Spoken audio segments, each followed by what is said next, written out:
AI 帝国梦与梦魇解说故事第19期第18章帝国公式。这是全书最后一个编号章节 Karen Hao 在这里把整本书写成一道公式。帝国公式3个成分：使命集中人才，使命集中资本，使命足够模糊，可以随时重启。第18章是第4部帝国的自我清算的第4间房，也是全书最后一个编号章节。到这里，整座王宫已经近乎完工，第1到第3层全部点亮，第4层前3间房也已点亮。这一间房帝国公式是全书的理论核心。Hill 不再讲新故事，他退后一步，把前面17章提炼成一道可以反复套用的公式。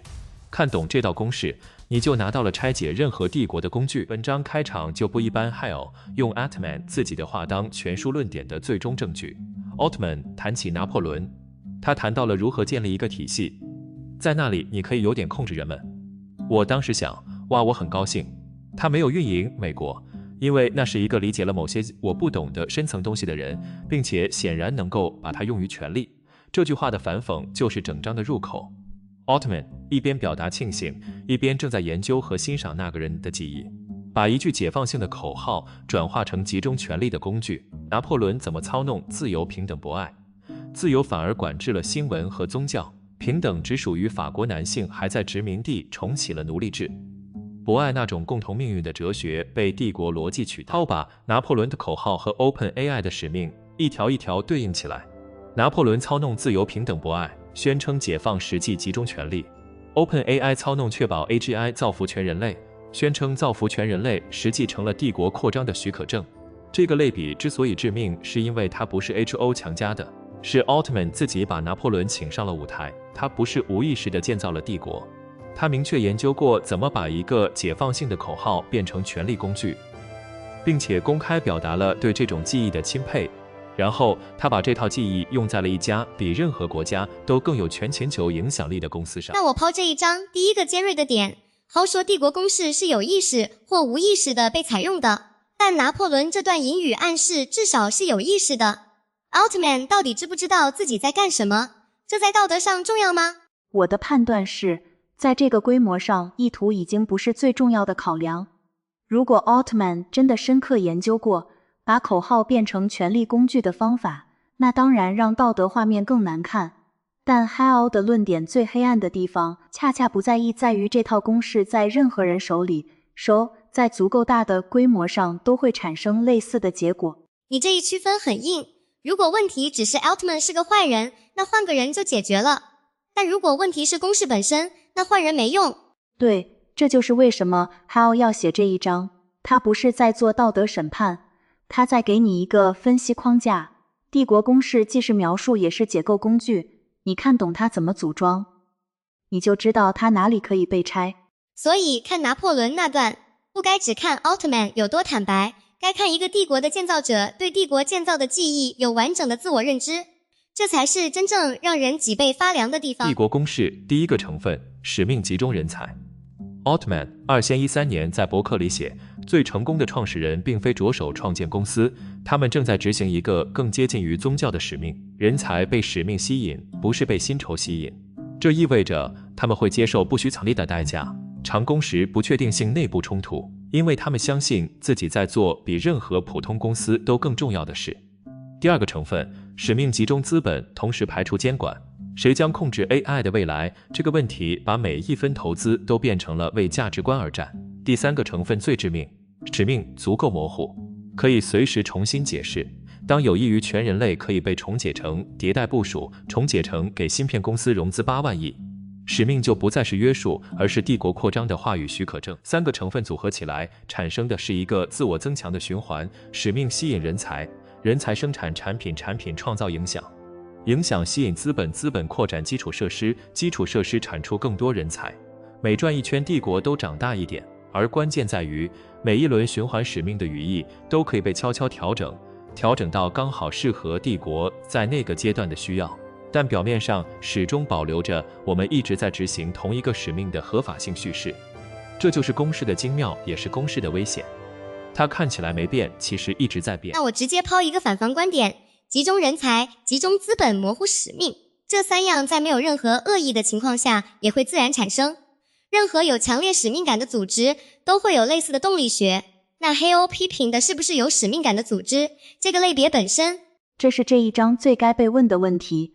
Hao 自己也明确回答了，他区分使命本身和使命被用于权力集中的方式。T Haiku 也有使命，保护毛利语，但它的运作完全相反，分散同意互惠。你这一说让我看到，区别不在有没有使命，在于使命是用来约束自己，还是用来合法化扩张。对一个真正使命驱动的组织，应该让使命来约束它的行为。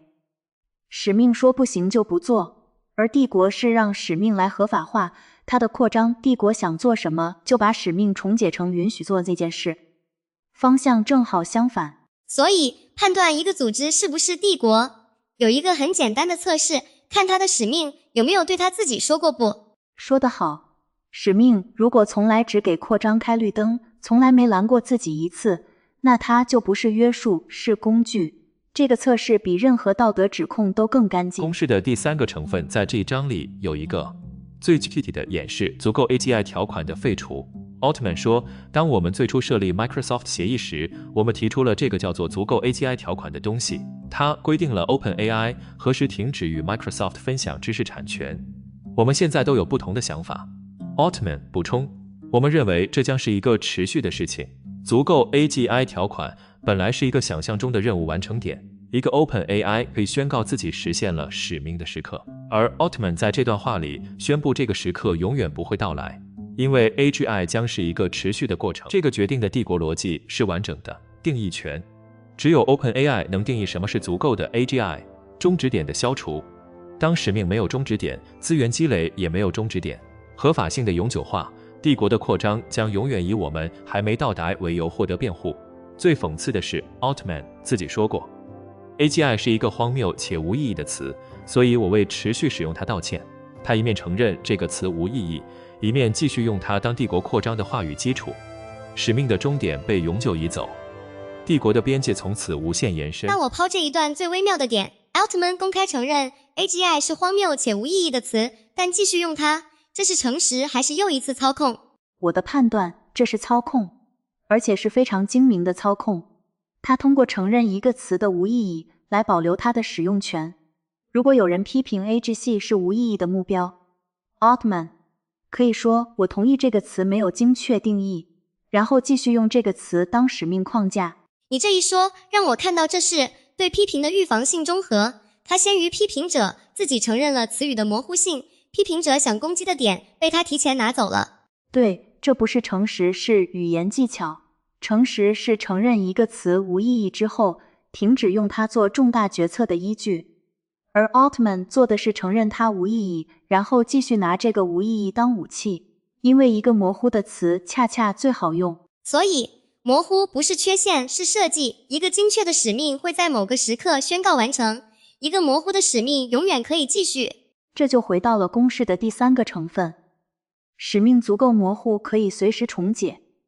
足够 AGI 条款的废除只是这个成分的一次公开演示，帝国亲手抹掉了自己的终点线。到2024年底 ，OpenAI 经历了一场漫长的领导层流失 ，Sutskever 走了 ，Laika 和大半个超级对齐团队走了 ，Shulman 走了 ，Murati 走了 ，McGrew 走了 ，Zoff 走了，剩下的人除了 Altman 和 Brockman， 几乎都是第2代、第3代的 OpenAI 人。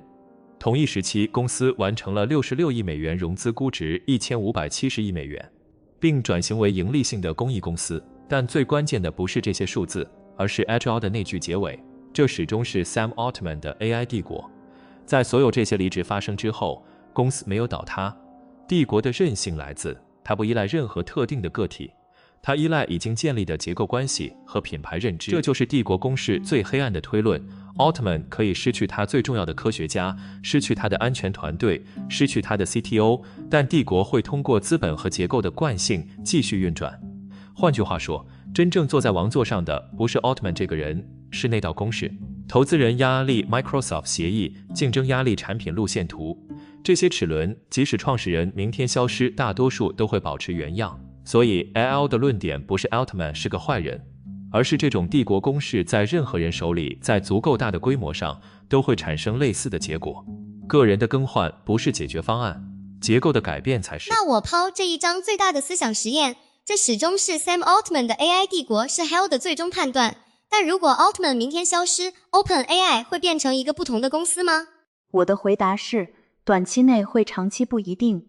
如果 Altman 明天消失 ，OpenAI 当前的激励结构、投资人压力、Microsoft 协议、竞争压力、产品路线图，到大多数都会保持原样。帝国一旦建立，就具有不依赖创始者的动量。你这一说让我有点不寒而栗，因为我们直觉上总觉得换个好人当 CEO， 问题就解决了。但你在说王座本身是弯曲的，谁坐上去都会被掰弯。对，这正是嗨奥论点最黑暗的含义。问题不只是 Altman 是个坏人，而是这种帝国公司在任何人手里都会产生类似的结果。你换掉司机，但不换这辆车的转向系统，它还是会往同一个方向开。所以，如果个人更换没用，那出路在哪里？出路，改变激励，改变治理，改变谁有定义权。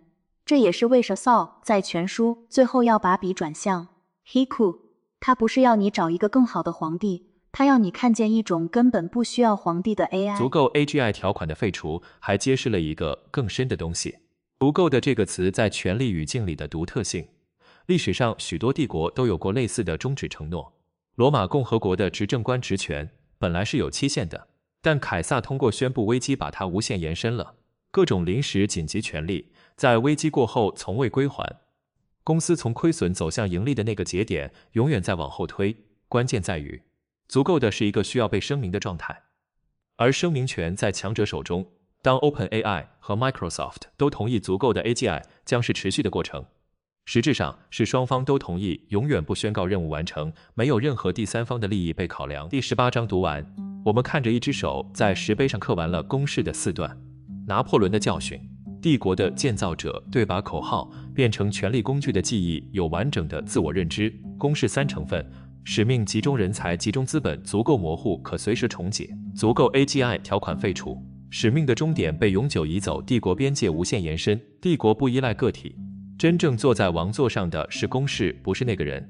这4段加起来就是帝国公式的完整演示。第4步收官，帝国在经济、政治、地球、个人文化一层层显化之后，Hal 终于把它提炼成一道可以反复套用的公式。第18章读完，我问你，这一章给你的不是事实是什么？